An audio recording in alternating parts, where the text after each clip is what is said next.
The Legion of Boom is dead, and something far more terrifying has taken its place.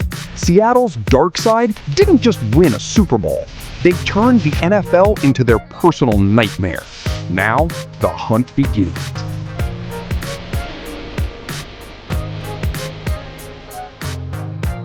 You were adamant when you got here, especially when you guys started to play well, that you guys needed your own identity because obviously being in Seattle, there's a lot of, ghosts of Christmas past going on with a lot of things. But you guys did. You guys created the dark side identity. You guys freaking dominated all last season, all the way on your way to a Super Bowl and dominated in that game. How important was that to you and why? I think it's so important because something I learned at a young age is no team is ever the same. So even though we have majority of our guys back this year, we have majority of our coaching staff, a majority of our locker room stayed the same. This year is going to be a different year than last year. So we should never try to chase what we did last year. No team should ever try to chase what has happened in the past.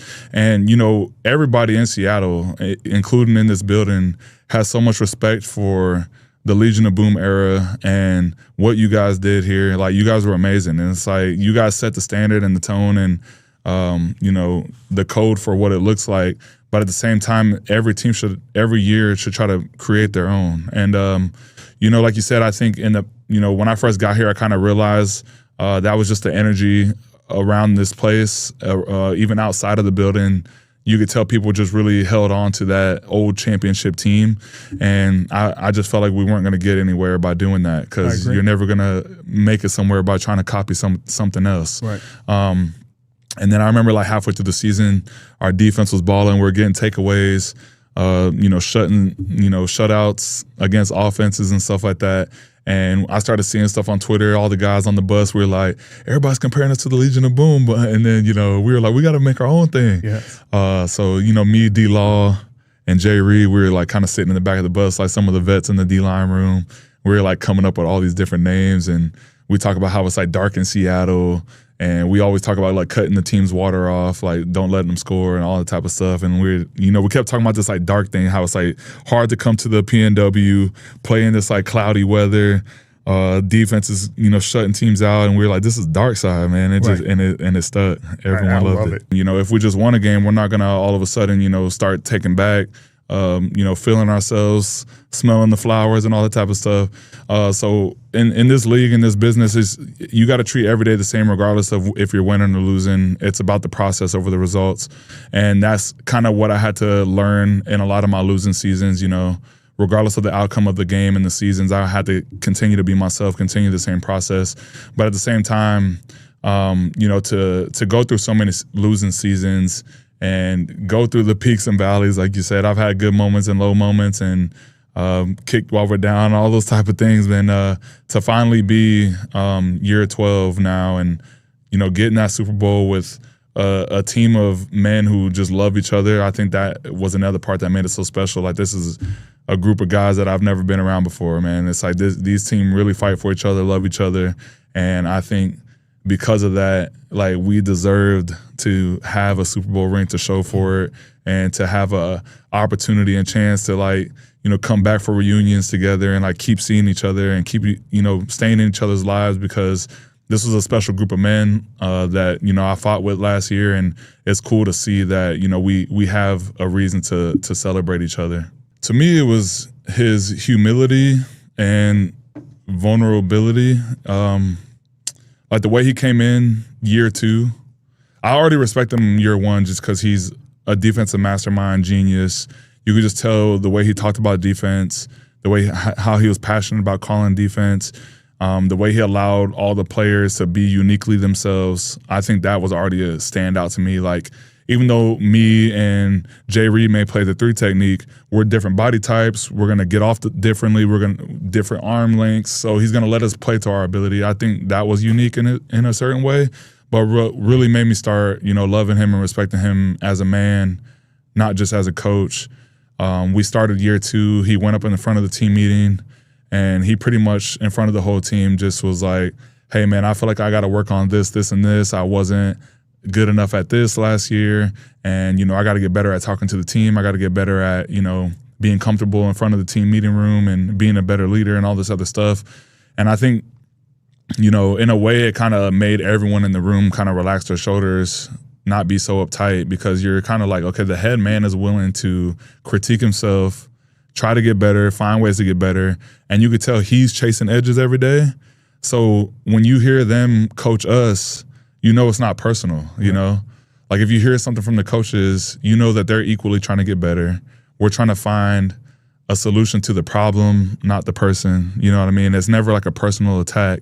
And I think in a way it made everyone in the building like more vulnerable. And it made it like brought everyone's guard down. So it like, you know, you see it player to player as well. But you also, during your time in New York with the Jets, played with Sam. Mm-hmm. And how has it been to just watch him flourish and finally get his flowers? You getting your flowers, he's getting his flowers. You know, I'm sure other people on that New York team are calling y'all like, man, finally y'all getting the shine like you deserve. I mean, like I was just saying, it's nice to, you know, receive the flowers and all the individual recognition, but also with being a vet, with being one of those guys in the locker room that I've been here, I've played for a long time. A part of being that guy in the locker room was also seeing other people. So, you know, I do a big job of, you know, paying attention to what's going on in the locker room. And, you know, Sam is just one of those guys that, you know, we drafted him when I was in like year 3 or 4 on the Jets.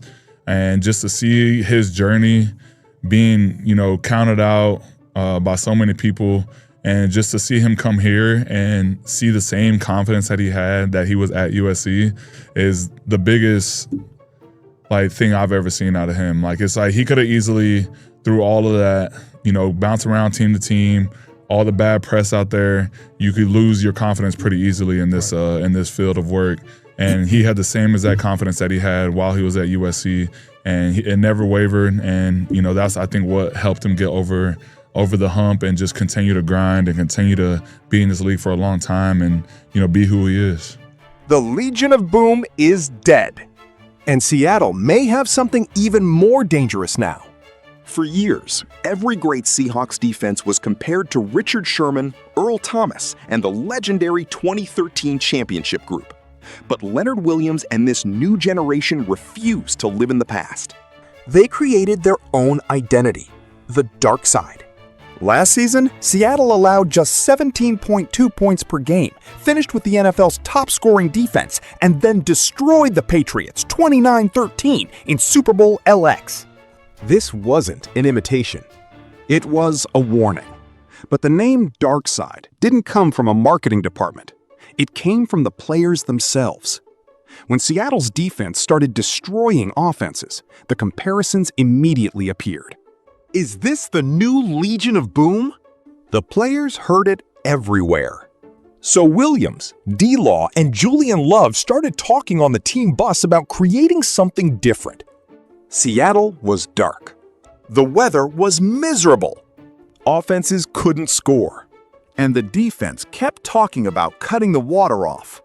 Then someone said it. This is Dark Side. The name stuck. And suddenly, Seattle wasn't chasing the past anymore. They were building something of their own, and the identity became bigger than a nickname. It became a rule. Never get comfortable. Williams understands something most champions eventually forget. Last year's team doesn't exist anymore. Even if most players return, this is a completely different season. Seattle cannot chase what happened last year. They cannot live off the Lombardi Trophy. Because the moment you start celebrating yesterday, another team is already preparing to destroy you tomorrow. That's why the dark side mentality is so dangerous. Win or lose, same process. Good game or terrible game, same standard. The result changes. The mentality doesn't. And that mentality starts with a coach who showed his players something incredibly powerful: the courage to admit his own weaknesses. Mike Macdonald didn't pretend to be perfect. He stood in front of his players and admitted he needed to improve as a communicator, as a leader, and as a coach. That changed everything. Because when the head coach can criticize himself, players become more willing to criticize themselves. Mistakes stop becoming personal. The goal becomes finding the problem, not attacking the person. And that vulnerability created trust. Trust created communication. Communication created a defense that could play fast, aggressive, and together. That's the foundation of the dark side. And that trust became even more meaningful for a veteran who had spent years waiting for his moment. For Leonard Williams, this championship was personal. Year after year, he experienced losing seasons, criticism, and disappointment. Then came Seattle. And suddenly, everything changed. He also watched Sam Darnold's journey from their days with the Jets. Darnold had been counted out. His confidence had been questioned. His career could easily have collapsed under the pressure.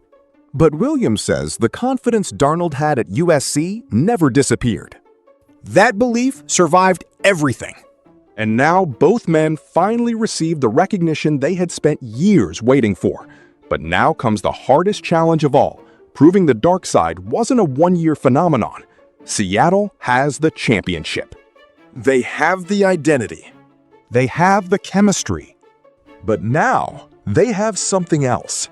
A target on their backs. Every team wants to beat the defending champion. Every quarterback wants to survive against this defense.